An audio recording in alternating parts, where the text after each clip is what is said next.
All right, let me work with you some on this. 皆さんと一緒にじゃあこれから取り組んでいきましょう。All right, so once we go through and we chart the verses, この節を皆さんが図表化が終わったら、all right, then we're going to go back and we're going to make up questions. そしたらそこで初めて今度は質問を作り出すことになります。Now, I know you haven't had a lot of time to chart all the verses. もちろん皆さんはこれ全部この説を図表化する時間はなかったと思います。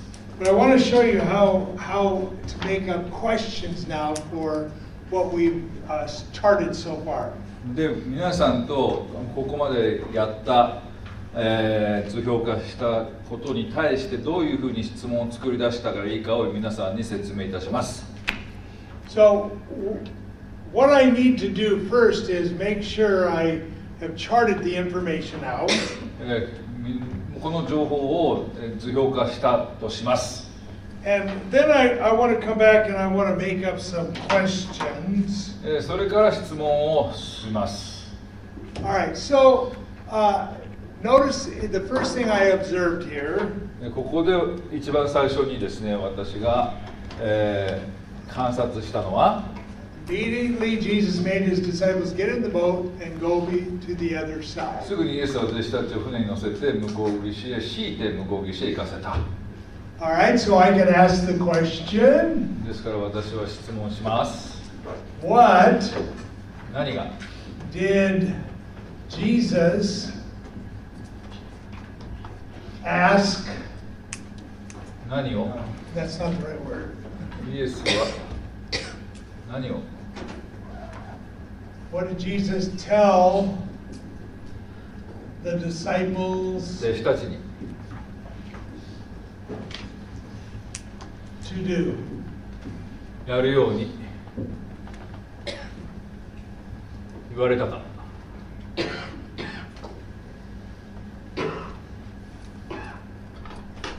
Okay, so you see my question is what I just observed here.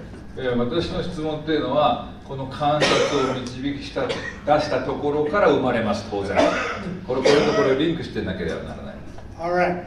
So, because we know that he made them, 強いてと書いてありますからここに強いて and I wrote that Jesus has authority over his disciples. そしてイエスは弟子たちの上に権威を持っておられたというのが解釈ですので All right, then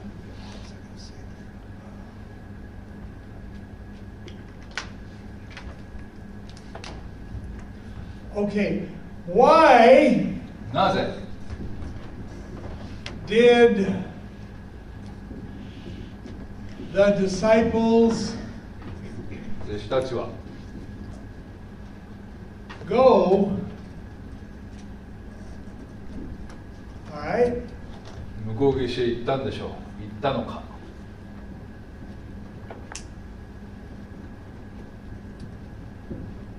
All right, we know that they went because Jesus has authority over them. なぜ弟子たちが行ったかというと、イエス・キリストが彼らの上に権威を持っておられたからです。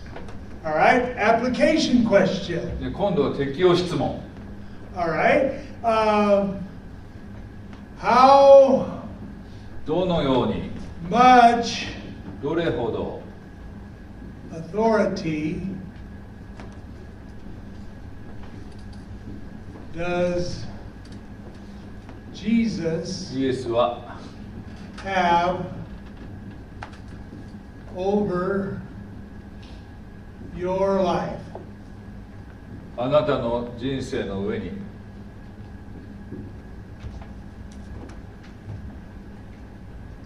権威を持っておられるでしょう。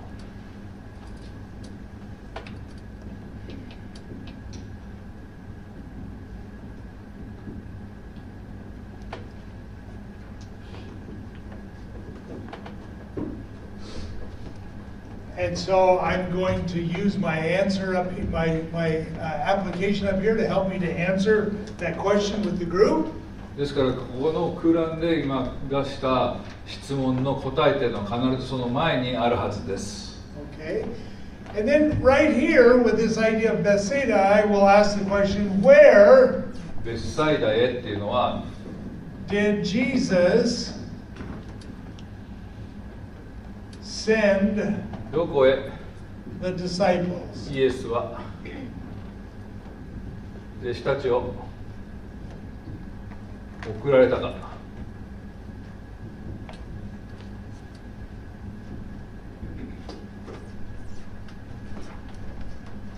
And so we know he's sending them to Bethsaida. じゃあベスサイダっていう答えになりますね、当然。 And we said that it's in the northeastern part of the Sea of で Galilee. それはガリラヤ湖の北東部になります。 So I would ask an interpretive question. ですから私は、解釈質問をします。 Where is the location そのベスサイダとはどこでしょうですか。 of Bethsaida?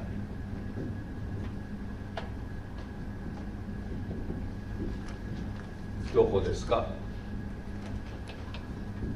Now, at this point, I would have a map or something for my small group to see where Bethsaida is. この質問をするときに、その参加者がもうすでにその自分の手の上に地図を持っているようにします。Sea of Galilee is a very interesting body of water. ガリラヤ湖というのはちょっと不思議な形をしています。I'm not sure what it is in kilometers, but it's about 14 miles long. 14マイルだから、1.6 倍。 And at the widest point is about 7 miles. 14と25ぐらい、25キロぐらい。 Okay, and it's そんな感じ。 located, it's below the sea of the sea level. Yeah. その海抜よりも低い、海よりも200メーター低いんですよ。 Okay. ガリラヤ湖というのは。 All right. So because it's so low in the earth, で、その、ね、地球上の上でもかなり低い場所ですから、 we know that the warm air coming off the water その暖かい空気がその湖面から立ち上るわけなんです。 is caught by the winds, で、それが風に乗って、 and it can create turbulent storms very quickly. それでですね、もう竜巻みたいな感じの嵐が瞬間に巻き起こる可能性があります。その温度差みたいので。 All right. So Bethsaida is up in the northeastern part of the Sea of この Galilee. 辺ですね。ベスサイダ。 Capernaum is over here. カペナウムがこっち。 All right. So the disciples were asked to go up to Bethsaida. 弟子たちはベスサイダに行くように命じられました。 All right. So again, I would have a map or something with my small group so they can see where Jesus was sending them. で、この話をしている時にはみんなその地図を開いているようにしてください。 Okay. All right. And the next question that I would ask here is, what did Jesus do with the multitude? 次の質問はその何をですね、イエスは What did he do with the multitude? 群衆に対してなされたか。何をイエスは群衆に対してなされたか。群衆になされたか。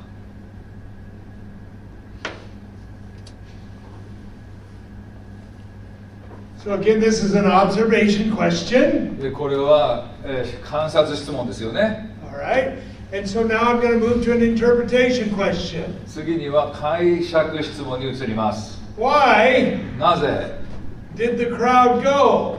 なぜ群衆は解散したのか。その場を去ったのか。去ったのか。 And we know that he has authority over the crowd. なぜなら彼は群衆の上に権威を持っておられた。これが答えになるような質問をします。Do you know how you measure a person's authority? 皆さんはそのある人の権威をどのように測りますか？どれだけ従っているか。The measure by the how much they follow. Okay, yeah. How, obey. yeah, how much resistance? そう、逆に言うと、その抵抗するってことは、権威がないってことでしょ。 Okay, so for example, 例えば、let's say of my 4 children, 私には4人の子供たちがいます。I say to my son, 私が息子に向かって、clean up your room. 自分の部屋を片付けなさい。 It's a mess. もう汚いわ。 Clean it up. 片付けろ。 So 10 minutes later, I go back, 10分後に戻ってきて、 and my son hasn't cleaned up his room. ああ、まだ片付けてない。 Okay, so I say again, I said, clean up your room. でもう一度強く言います。片付けなさい。 So I walk out, and 10 minutes later, I come back, その場を去ってもう一回10分後にその場に戻ってくると、 and he still hasn't cleaned up the room. まだ片付けてない。 Okay, do you see the resistance that is there? そこに抵抗感を感じますか？抵抗感を。 He wasn't obeying me. 私に従わない。 I didn't have a whole lot of authority over him. 私は彼の上にあんまり権威を持ってないことになります。 So it wasn't until I really raised my voice もう私の声を音量を上げるまでは、 that my son finally cleaned up his room. 音量を上げたがゆえに、やっとこそ彼は片付け始めます。 So you measure somebody's authority by the least amount of resistance. ですから逆に言うと、その人の権威をどうやって測るかというと、その人に抵抗感がないことによって分かるんですよ。抵抗したら権威を持ってない。抵抗しなければ権威を持ってる。 And Jesus had authority over the crowds because they obeyed him. で彼ら抵抗しないでさっさと解散したんですよ。そのことによってイエスは群衆の上に権威を持っていることが分かります。 Okay, so verse 46. 46節。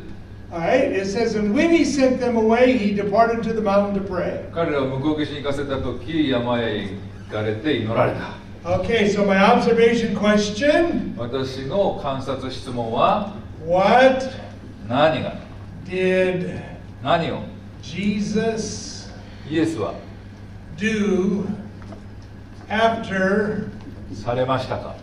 sending しましたか？ the crowd away? 群衆を去らせた後に、解散させられた後に、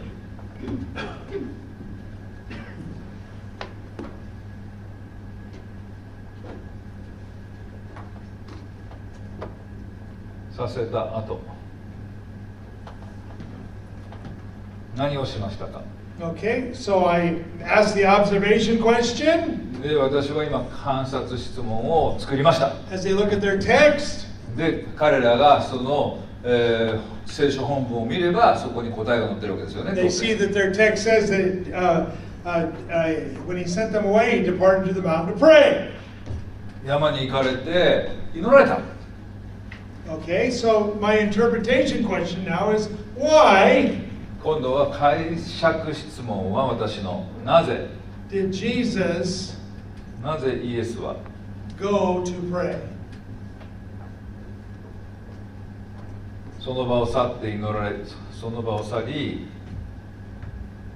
その場か、その場を去り、祈りに行かれたのか。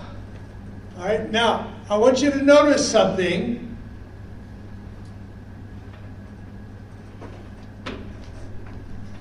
You'll notice that a lot of my interpretation questions use this word right here. 皆さんに気がついていただきたいことがあります。この解釈質問の欄ですが、なぜというのが出てきますね。なぜ、なぜ、なぜ。 Okay, my interpretation question, the question why is always going to lead to interpretation. なぜと言ったら、必ず解釈質問につながります。You can also ask, well, what did Jesus mean? これは何とどういう意味ですかって聞いたら解釈質問になります。 Okay, but the why question is a great interpretive question. なぜというのは素晴らしい解釈質問を作ります。 All right, and so I'm going to make an application question here. で、ここで適用の質問をします。今度は How important どれほど大切か。is prayer to you? 祈りは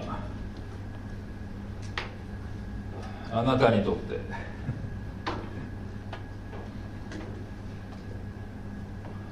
あなたにとって祈りはどれほど大切か。こうですね。あなたにとって祈りはどれほど大切か。Okay, so are you getting the idea what I'm doing with my observations, interpretations, and applications? 皆さん、私がやっているこの観察質問、解釈質問、適応質問でどのように作るかお分かりになったでしょうか。Okay, all right. So I'm trying to ask as many questions as I can think of. 私はもう自分が考えつく限りの質問を考え出します。All right, so let's go on and let's just work through the text a little bit more. じゃあテキストを聖書本文を見てください。All right, so notice in verse 47. 47節を見てください。Okay, what would be an observation question you could ask there? 皆さんがここで観察質問、どのような観察質問を導き出しますか？ Anybody got an idea? どうですか？ It's When? Okay, when? いつ？ How about where? どこもできますよね。どこ？ Okay, where was the boat? 船はどこにあったですか？ありましたか？真ん中。Okay, it says it was in the middle of the sea. その湖の真ん中にありました。Okay, another observation question. どうぞ他の観察質問は What time was it? 何時でしたか？ What's the text saying? 何て言ってますか？夕方。Evening。 Yes, okay. All right. All right, another observation じ question. ゃあ他の質問をしてみましょ Okay, what does it say at the end of the verse? う。何て言ってますか？46節は47節か。So it says he was alone on the land. イエス・キリストはお一人でおられた。 So what would be the question? じゃあどういう質問になりますか？ イエスはどこにいたか。Okay. Where? Yeah, where was Jesus? どこにイエスはおられたか。 All right, he was still alone on the land in the evening time. その夕方のにはイエスはまだ陸地におられた。 All right, look at verse 48. 48節を見てください。 All right, so he saw them straining and rowing, for the wind was against them. イエスは弟子たちが向かい風のために漕ぎあぐねているのをご覧になった。 So what would be the question? じゃあこれに対する質問は何ですか？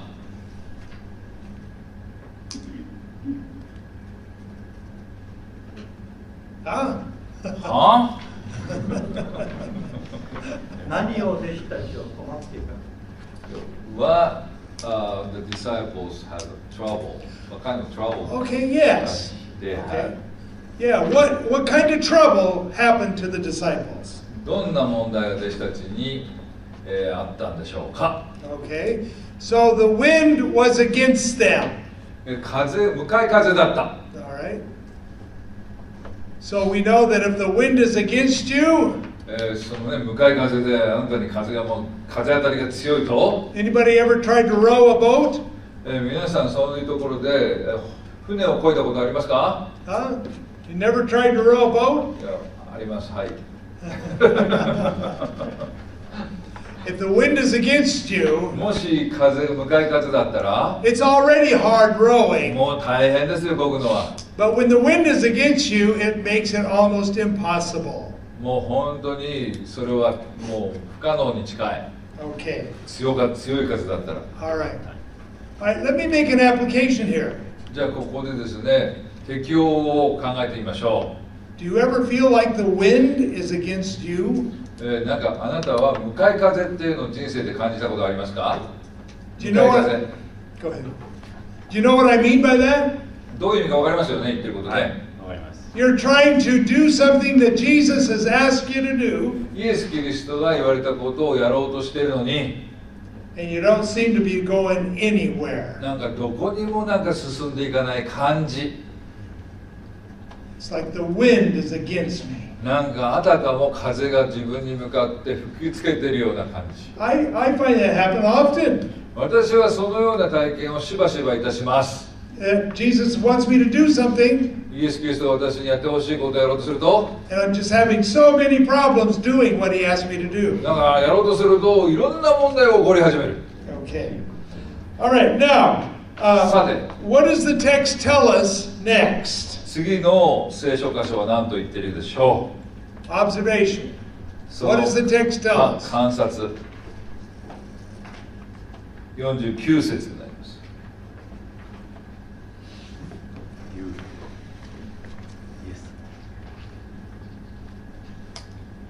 大きい声で。 Go ahead, don't be afraid, speak up loud. 恐れてはいけません。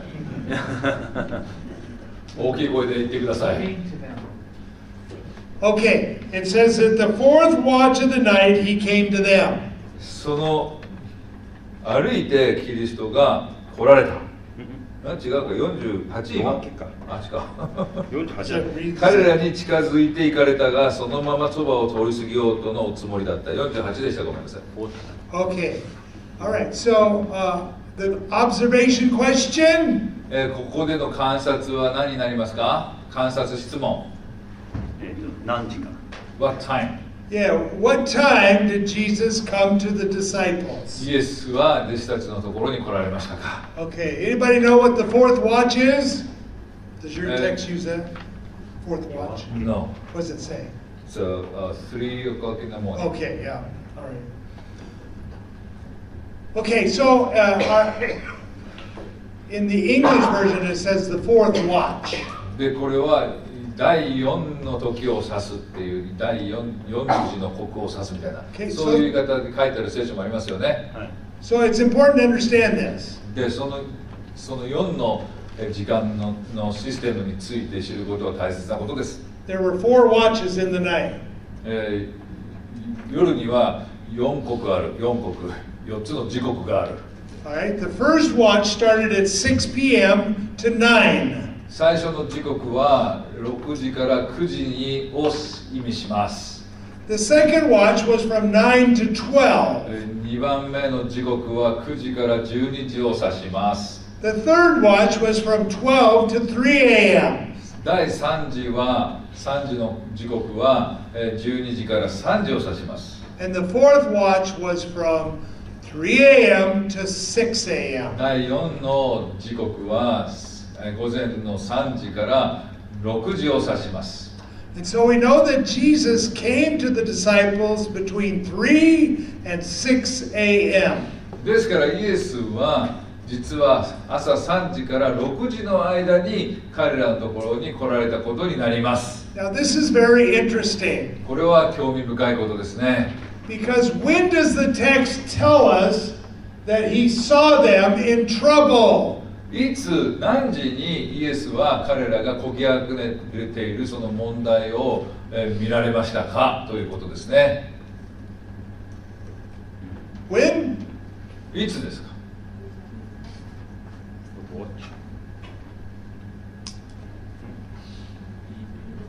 It's the evening time.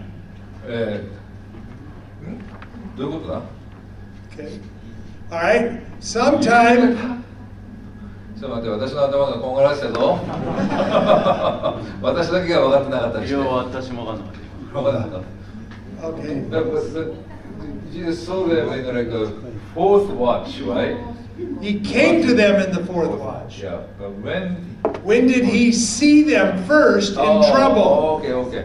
一番最初にその問題が起こるのを、彼らのね、問題が起こるのをいつ見られましたか？夕方でしたっていうふうに、ジョージさんが言ったんで、私はこんがらかった。だけど、その一番最初にっていうのが抜けてたからね、理解が。はい、一番最初にキリストが見たのは彼らのことを見たのはいつでしたか？夕方でした。So he saw them sometime in the first watch. だから最初の第1の時刻に見た、ね、夕方の6時から9時の間に最初見たんですよ。Let's say he saw them at 7 in the evening. でもしかしたらそれは午後の7時かもしれないということですね。Okay? And when did Jesus come to them? で、いつ2回目には彼らのところに来られましたか？ It was between 何時から何時の間でしたっけ？ 3時から5時。 3 to 6。 Yes. Okay. そうですね。 All right. Now, how many hours would that be from 7 p.m. 7時、午後7時からto, let's say, 5 朝 a.m.? の5時だったら何時間ですか？ 10 hours。10時間。 How many hours? 7時から5時だったら10時間。 10時間、10時間。 10 hours。 Okay. Okay, now we don't know exactly how many hours it was. でもそれ正確には分かんないですよ、何時間っていうのはね。 But it was somewhere between 9 to 10 hours でもおそらく9時間から10時間の間じゃないですか。 before Jesus came to them. イエス・キリストのところが彼らのところにもう一度再び現れたのは。 And you have to ask why. なんでだということを尋ねる必要があります。 Why did he wait so long? なんでそんなに長いことイエスは待たれたんでしょうか。 What do you think? どう思いますか？ Huh? イエス様の力を表すため。 Okay. Yes. はい。 Okay. イエス様のあ、もう Lessons of faith. 彼は、アウトラインの2番目に答えがありますって言ってます。 Alright. これですね、ここね。イエスは弟子たちに信仰のレッスンを与えられた。 Okay. Now, さて、think about why Jesus waited so long. なんでそんなにイエス・キリストは時間をかけられたんでしょうか。 What was the problem with the disciples' heart?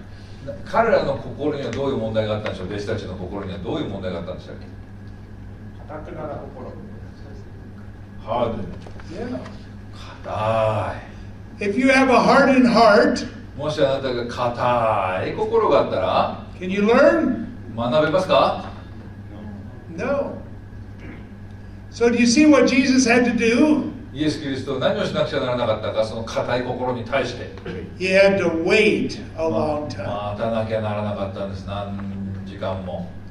because he knows their heart. なぜなら彼らの心をご存知だったからです。 And you see, Jesus often waits because he's doing a work in our hearts. イエス・キリストは私たちの人生においても待たれることがあります。私たちの心が硬かなゆえに。There's been times that I've cried out to him and said, Jesus, I need you right now. 私はですね、イエスに向かって叫んだことがあります。あなたが今必要です。 And he doesn't come. でも全然答えてくださらない。 Not until later. もっともっと後になってその願いは答えられます。 Oh, I don't like that. それは大嫌い。 I don't like to wait. 待つの嫌いだもん。 But Jesus knew what was going on in their hearts. しかしイエスは彼らの心がどういう状態かよくご存知だったんです。 Okay, now look at verse 48 again. 46節を見てください。48節を見てください。 And I would want to make an observation here でここでですね、私は観察したいです。 about how Jesus came to them. どのようにイエスが来られたかということに対して。 So, what would be the question you'd want to ask? じゃあそのことに対して皆さんだったらどのように質問しますか？どのように来られたかということに対してその答えを参加者から導きたいからどのような質問を彼らに参加者に投げかけますか？皆さんリーダーのつもりになってくださいよ。バイブルスタディをリードしてるんだよ今。参加者にどういう質問を投げかけますか？ All right? That's the question. どんな質問ですか？どうやってイエス様は湖の真ん中に来たの？ How did Jesus come to the middle of the sea? Yes, very good. とっても素晴らしいニコニコマーク差し上げます。 So the text says, how did he come? 聖書本文はどのように来たかと言っていますか？ Huh? 歩いた。 Okay, he's walking on the water. 歩いて来られたと書いてあります。 Okay. All right. Now, have you ever tried to walk on water? じゃあ皆さんは水の上を歩かれたことがありますか？それをまずトライしたことある人。だから真似してやったことある。あ、プール。トライ。Yeah. 氷の上をね歩くって人もいますけれどね、水の上を歩いた人がいますかっていうことを尋ねております。How could Jesus walk on the water? じゃあイエス・キリストはどのように水の上を歩かれたんでしょう。どうやってできるの？ How can he do that? そんなことなんでキリストはできるんですか？ね。Uh-huh. He has authority over nature. That's right. その通りですね。イエス・キリストは自然界の上にも権威を持っておられるからです。Okay. And so Jesus has that authority over the physical realm. ですからその物理的物質的な上にもイエス・キリストは権威を持っておられます。 And he's walking on the sea. でその湖の上をだからこそ歩くことができる。命じてるからね、水に。I remind you, what is the condition of the sea right now? ですからその水の状態はどんな状態でしょうね。荒れてた。Okay, it's a very rough sea. その波が高かったんですよね、風でね。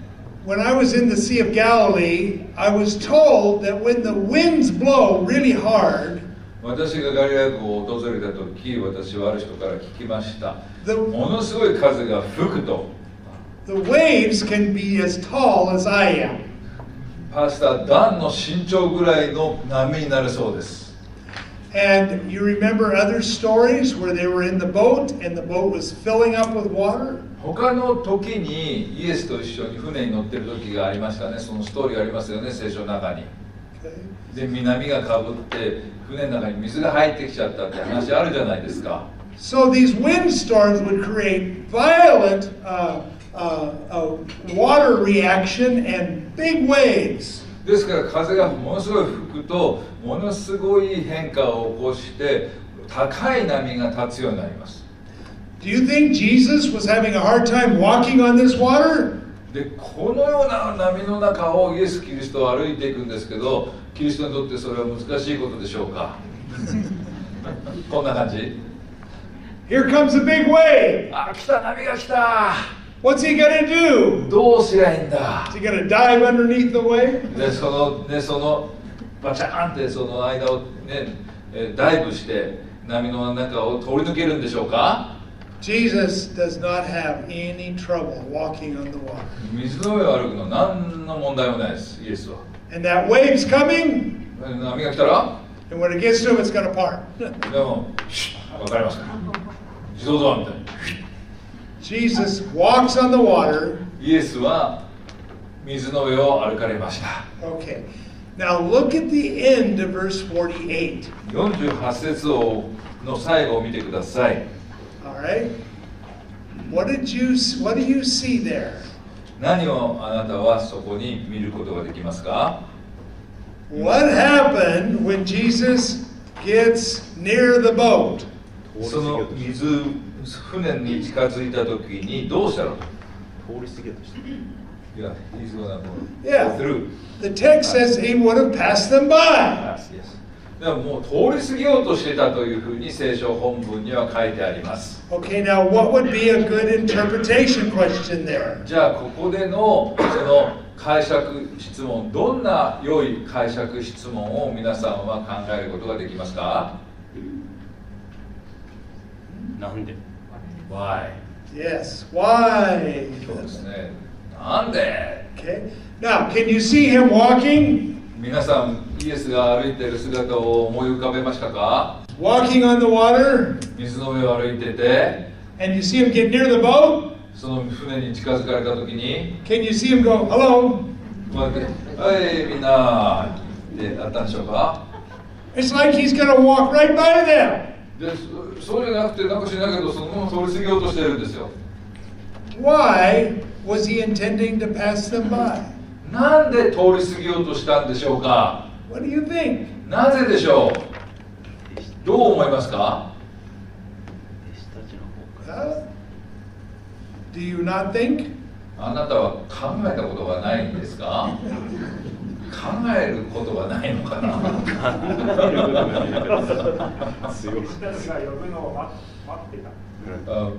Jesus wait till disciples call out to Jesus. Okay, I like that. はい、私それは好きだね。Okay. Yes. いいね。I believe that Jesus was looking for faith. イエスは彼らの信仰が見たかったんですよね。それを待ってるんですよ、信仰。Yes.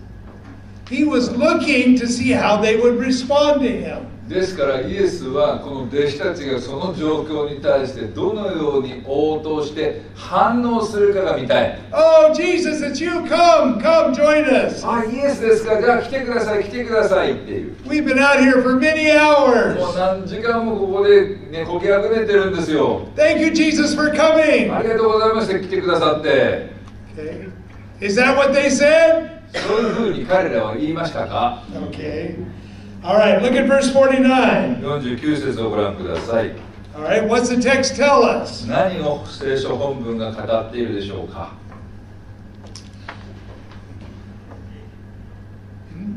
Speak up. 声を上げてください。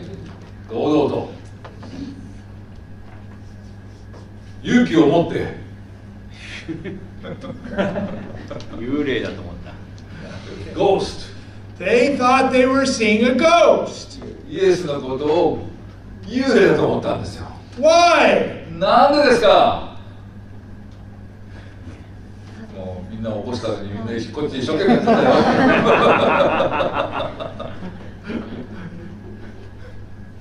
湖の上を歩く人はいないからね。They're scared because they have not seen a person who walked on the water. Yeah, they had never seen anybody walk on the water before. その通り、その湖の上なんか歩いたこと見たことないからね、彼らはね。You see, again, they could not believe that it was Jesus walking on the water. でもイエスも湖の上を歩いたっていうその経験値がないから、Okay. 引き出しがないからね。The text says they thought it was a ghost. だから彼らは、わあ、これは幽霊だと思ったと聖書本文は言っています。And what does the text tell us? How did they respond? じゃあどのようにその弟子たちが反応したか、応答したかは何て書いてありますか？スクリーン。Okay, ホラー yeah. 映画見てる。 All right. Yeah. ムービー。 Now, I love this. 私はね、このストーリーが大好きなんです。 Okay. It says they screamed. 叫んだと書いてあります。 Okay. Now, these are men. この人たちは人間です。 They're fishermen. で、また彼らは漁師でもあります。 Not all of them, 全員じゃないけれど、 but some of them are very tough men.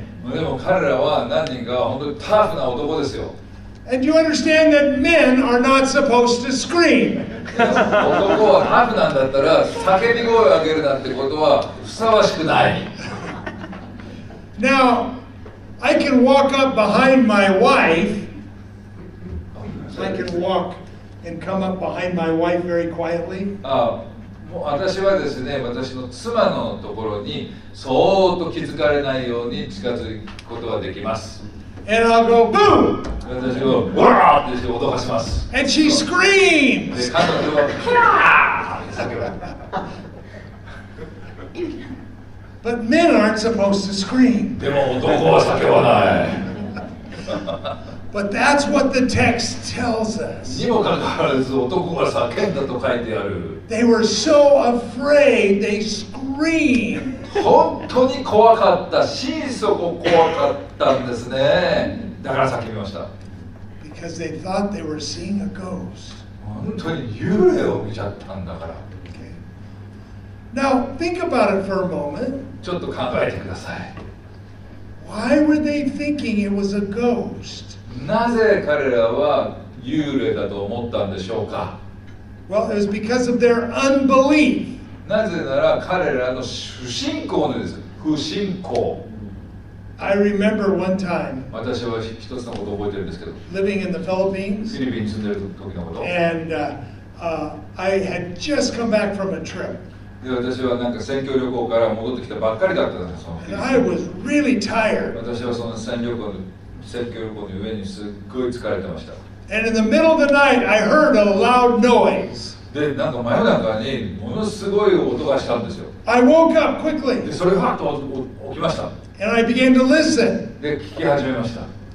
And I knew that somebody had just broken into my house. 私の家にですね、誰かが押し入ったんですよ、夜中に。 And my heart started pounding. 私の心臓がバクバクバクバク言い始めました。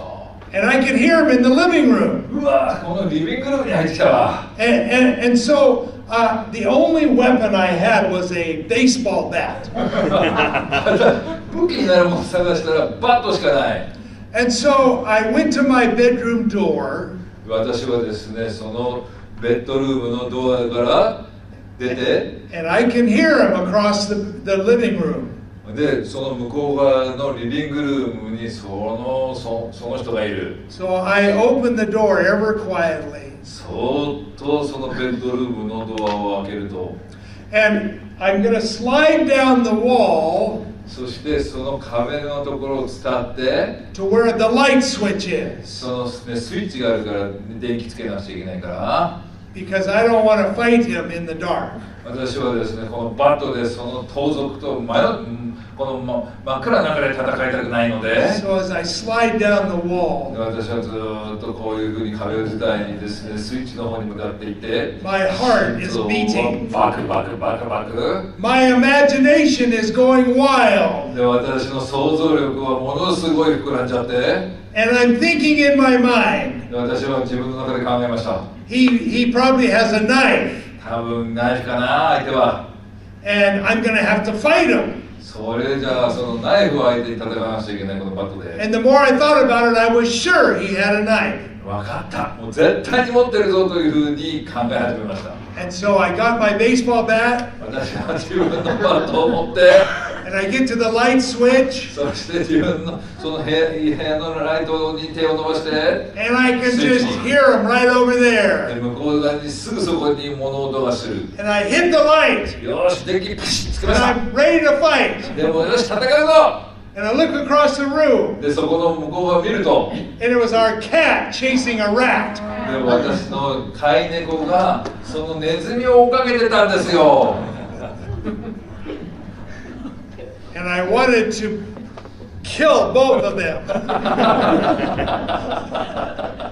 もう猫もネズミも両方ともバットで叩き潰してやりたかった。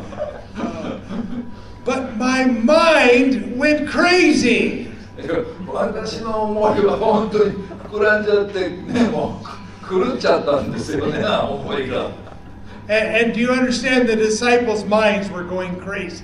当然、そのさっき言ったように弟子たちね、その船の乗ってる弟子たちの思いの中ももう狂っちゃってるんですよ。 All right, look at verse 50. 50節を見てください。 It says they all saw him and were troubled. というのは皆イエスを見て怯えてしまったからである。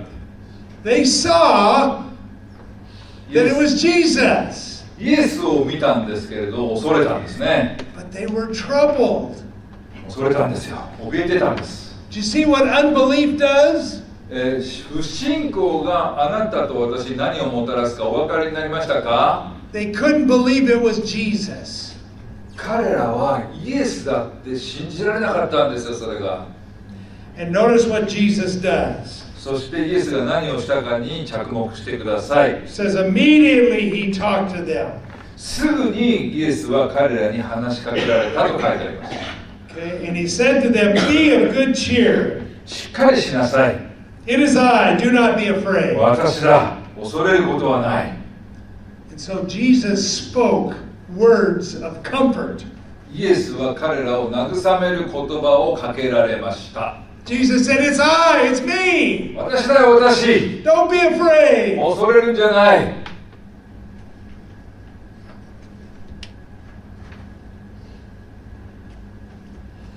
So you see what Jesus was trying to work on with his disciples? 皆さんお分かりでしょうか。どのようにイエスが弟子たちを取り扱われようとしたか。He was looking for faith. イエスは弟子たちの中に信仰を見出したかったんですね。What's the opposite of faith? 信仰の真逆は何でしょうか。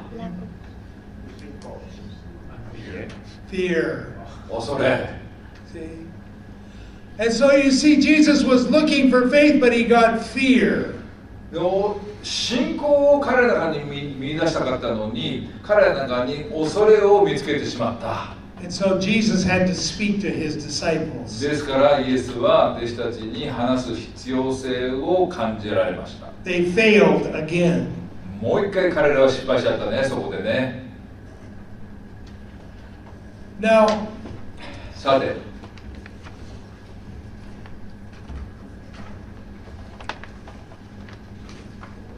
the disciples had seen Jesus work many miracles. 弟子たちはイエスと一緒にいた時にイエスがなされた奇跡をたくさん見てきました。But they still did not understand who he was. にもかかわらず弟子たちはイエスがどのような方か知っていなかった。And I would think that Jesus would be kind of angry at the disciples. 私だったらばイエスが弟子たちに対してなんか憤りを感じておられるんじゃないかと思いますけれども。You know how I would have responded to those disciples? 私だったらどういうふうに彼らに対処するかご存知ですか？ I think I would have said, "You idiots! お前たち間抜けだな。 What's your problem? お前たち何やってんだ。 How many miracles am I going to have to do before you're going to understand who I am?" 一体何度奇跡を見たら私がどのようなものかわかるんだ、この間抜け。I would have blasted them. 私はだから祝福はしないですよね。 But Jesus is so gentle. イエス・キリストはなんと優しいことでしょうか。 Aren't you thankful that he's still gentle with you? イエス・キリストはいまだにあなたに優しいのを感謝しませんか？ How many times do we fail and we live by fear instead of faith? 何度も何度も信仰で生きなければならないのに恐れてしまっている自分があるんじゃないでしょうか。 And then notice verse 51. 51節を見てください。 All right. Notice it says he went into the boat with them. 船にイエスが乗り込まれました。 And when he got into the boat, the wind ceased. イエスが船に乗られた瞬間に風が止んだんですよ。 Okay. So I observed that the wind stopped when he gets into the boat. 私は観察しました。イエスが船に乗った瞬間に風が止んだこと。 Why did the wind stop? なぜ風が止んだんでしょ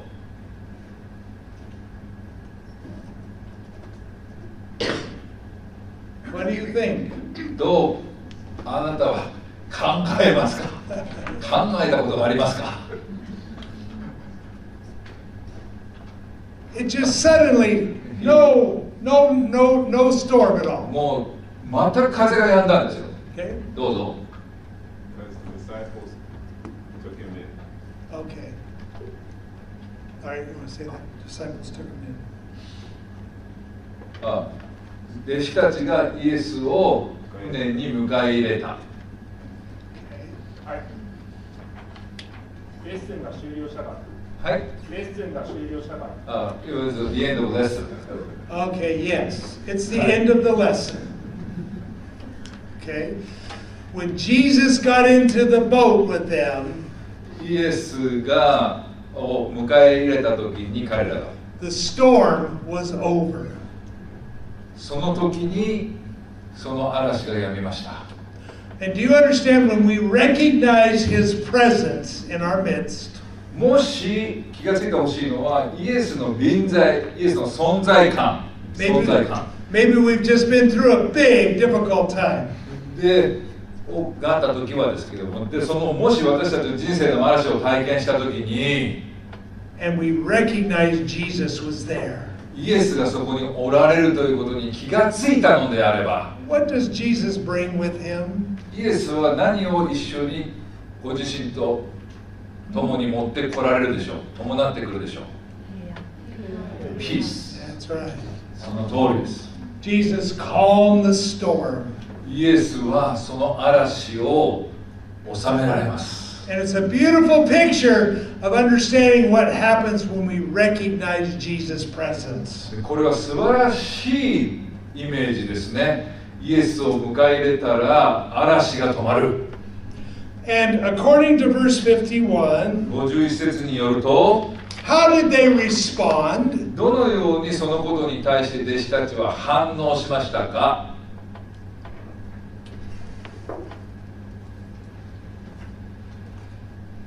非常に驚いた。はい。They were amazed. Yes. はい。 They were amazed in themselves beyond measure and marveled. 彼らの心中の驚きは非常なものであった。 Okay, you know what that means? それどういう意味かお分かりですか。 It's like they had never seen anything like this. 彼らはそんなことを見たことも聞いたこともなかった。 It's like you are astonished もう愕然としたんですよ。 at what has just happened. 今自分の目の前で繰り広げられたことに対して愕然としました。 I remember standing in front of the television and watching 9/11. 9.11 のテレビで。Yeah. 私はですね、テレビを見て 9/11 を目の当たりにしたときに、 I watched the airplane fly right into the building. そのジェット機がその貿易センタービルの中に突っ込んだのを見たとき、 And both of those towers eventually they crumbled. で両方とものそのタワーが貿易ビルがもう崩壊してガラガラガラと崩れ落ちていった。 And I stood there marveling. I could not believe what was happening. 私はそれを見て愕然としました。一体何が起こっている、目の前で繰り広げられていることを信じることができなかった。 It was utter amazement beyond measure. もうそれはただ驚きというようなものを超えた愕然とするような驚きです。 But let me ask you a question. Should we marvel at the miracles that Jesus works? イエスがその奇跡をなさいましたけども、私たちはそれに対しては驚くべきでしょうかというか、驚くでしょうか。 There's nothing wrong with marveling. 驚いていけないわけじゃないですよね、その奇跡に対してね。 But do you understand the problem of the し disciples? かしここでの弟子たちの問題は何かお分かりですか。 Were they looking for Jesus? イエスを彼らは探してたんでしたっけ。 Were they expecting him to come and deliver them? イエスがここに来て彼らを助けてくれることを期待してましたか。 No. いいえ、 They weren't looking for him at all. イエスのことを求めてなかったんですよ。 But shouldn't we be looking for Jesus in the midst of our storms? でも私たちの人生のその嵐の真ん中で私たちはイエスに来てほしいということを期待すべきですか。 Shouldn't we expect him to come? キリストに来ていただくことを期待すべきですか。 Yes. You see, we are called to walk by faith. 私たちは信仰によって歩むことを求められています。 And not by fear. 恐れによって歩むんじゃない。 And so Jesus was teaching them a very important lesson about faith. ですからイエスは弟子たちにとっても大切な信仰のレッスンを与えられました。 Jesus is teaching you and I the importance of trusting in him. イエスは私とあなたに信仰によって歩むことの大切さを教えられています。 But I want you to notice verse 52. 52節に着目していただきたいんですね。Our story ends with this verse. で、この説でこのストーリーは終わります。It says, For they had not understood about the loaves because their hearts were hardened. というのは彼らはまだパンのことから悟ることがなく、その心は固く閉じられていたからである。Well, he's referring back to the feeding of the 5,000. このパンというのはですね、5000人の男性だけで5000人に給食を授けられた時のことです。What was it that the disciples didn't understand about the loaves? 弟子たちがそのパンのことから理解しなかったっていうのは何を指すんでしょうか？ What caused their hearts to get hardened? 何がそれを理解せずに彼らの心が硬い状態になっちゃってるんでしょうか？ See, what were they looking for? 彼らは何を探してるんでしょう？ What was it they were missing 彼らは何をミスっているんでしょう？ in the feeding of the 5,000? 5000人の奇跡の中で何に気がついていないんでしょう？ What do you think? どう思いますか？ Any ideas? 何かありますか？考えが。イエスの力。はい。イエス・キリストの力。The power of Jesus. Okay. はい。Mercy of Jesus. Okay. イエスに信頼すること。Depend on Jesus. 父なる神様の心、御心。The will of the Father. Okay. イエスの神である。Jesus is God. Okay. Amen. All right. But you see, when you have Jesus in your presence, イエスの存在感というか臨在が自分のところに迎えたときに、okay? Notice, see, the disciples, when they came to Jesus and they said, "There's no food here." イエスがのところに行ったときに、ここには5000人の給食のときに食べるものがありませんねって言われましたね。And Jesus said, "Well, what do you have? What's available?" じゃあ何をあなたは持ってますかって、食べるものないけれどその中でも少しはあるのは何がありますかって聞かれました。 Found 5 loaves and 2 fish. でもその時に5つのパンと2匹の魚を見つけましたよね、弟子たちは。 That's not enough to feed anybody. でもそんなのね、1人食べたらもうおしまいでしょ。 But you see what they go ahead. Well, what they didn't understand 何を彼らが理解してない、気づいてなかったかというと、 that when you have Jesus in your presence, もしあなたがイエス・キリストの臨在があるのであればあなたと共に、 He can work miracles. イエスは奇跡を起こすことができるということです He ね。 can multiply the little bit that you have. ちっちゃいものをどんどんイエスは増やすことができる。あなたが持ってるものです。あなたが持ってるものね。 And they ど did んどん増やす not ことができる。 they did not understand about the loaves. で、そのパンのことからまだ何も気がついてなかったんですよ。They didn't understand how Jesus can provide in those moments. そういう時に、その必要性がある時に、イエスが十分に提供できる方だということに気がついてなかったわけなんですよ。 If you remember when we went through this study of the feeding, このね、昨日ですけれども、その5000人の給食の話をした時に、 I said that I didn't believe the disciples cared about these people. 私はこう言いました。弟子たちはこの群衆をケアする心がなかった。 They just wanted Jesus to get rid of them. で、イエスにこの群衆を解散させたかったんでしょ。もう疲れてるから自分が。And so you see, their hearts did not reach out and care for those people out there.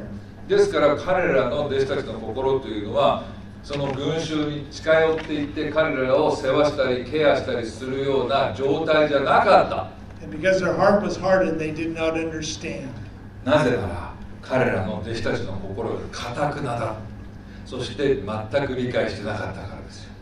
And you see how important it is that we not harden our hearts. ですから私たちも自分の心を固くなにしないということが大切なことになります。 Because when you harden your heart, もしあなたが心を固くしたら、 unbelief is in your heart. あなたの不信仰を招くことになりますね。あなたの不信仰はあなたの心の中にあります。Unbelief always hinders the work of God. でもいつでもその不信仰というのは神の働きを妨害することになります。Okay, all right, we're done. 終わった。All right. But did you see how we worked through the text? でも皆さん、ここでどのようにその一節一節を見ていくかって取り組んでいくかということをお分かりになったでしょうか。 Okay, I went through every verse. 全部の今ね、節を私たちは取り組みましたよね。それで進んできましたね。We made observations, 観察をし、 interpretations, 解釈をし、 and そ applications. して適用を導き出しました。And this kind of a Bible study, このような聖書の学び方は、 when you start asking questions, あなたが質問をし始めると、 it makes you think. それは考え始めますよね。質問するから。 And it's going to get you to look at the text very carefully. それでその参加者にもっと聖書本文を注意深く見るように促すことになりますよね。And so I hope that you will practice this. ですから私が望むのは皆さんがこれを実際に練習することです。Go home and get your family together. 家に帰って家族をみんな茶の間に呼んでください。Do a little Bible study with で them. そこで茶の間でバイブルスタディを始めなさい。Ask them questions. そして質問をするんですよ。All right, and get them to get into the text with you. でそしてこの聖書本文にどうぞ注意を向けさせるようにしてください。But questioning is a very good thing. 質問というのはとっても素晴らしいことです。ものです。And what I want to do is I want to lead these people to discover the truths for themselves. ですから私がやっていることはその参加者自身がその真理を見出すことを狙っているわけなんですよ。Okay? So I hope you're starting to understand a little bit more. 皆さん以前よりは少しずつちょっとでも分かってきたでしょうか。Okay? But every one of us, I believe, can lead small group Bible studies. ここにいる全員が小さなグループの聖書の学びをリードすることができると私は信じています。And you don't have to have a big crowd to do this. で大群衆でなくても小さいグループでできます。You can do it with one or two other people. あと2人いればできます。Okay? All right. Is everybody good? いいでしょうかこれで。Do you have any questions about what we just covered? 私たちが今まで学んできたことに関して質問がありますか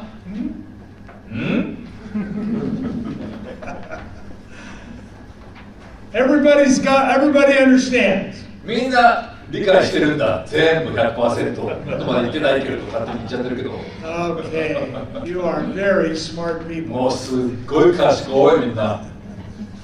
All right.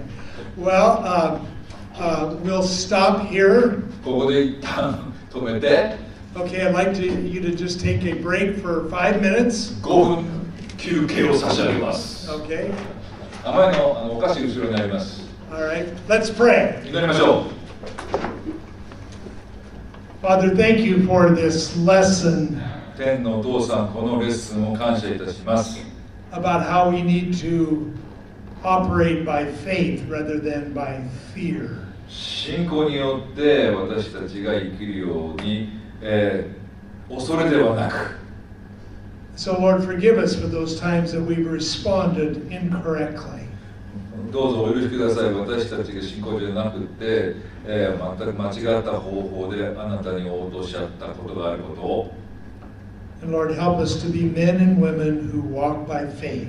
どうぞ私たちを信仰によって歩む男性と女性にしてください。We thank you that you are always with us. あなたが共にいてくださること、いつもいてくださることを感謝いたします。That you never leave us or forsake us. 私たちを決して見捨てられないことを感謝いたします。And we give you praise. 私たちはあなたに賛美を捧げます。 In Jesus' name. イエス・キリストの皆によって。Amen.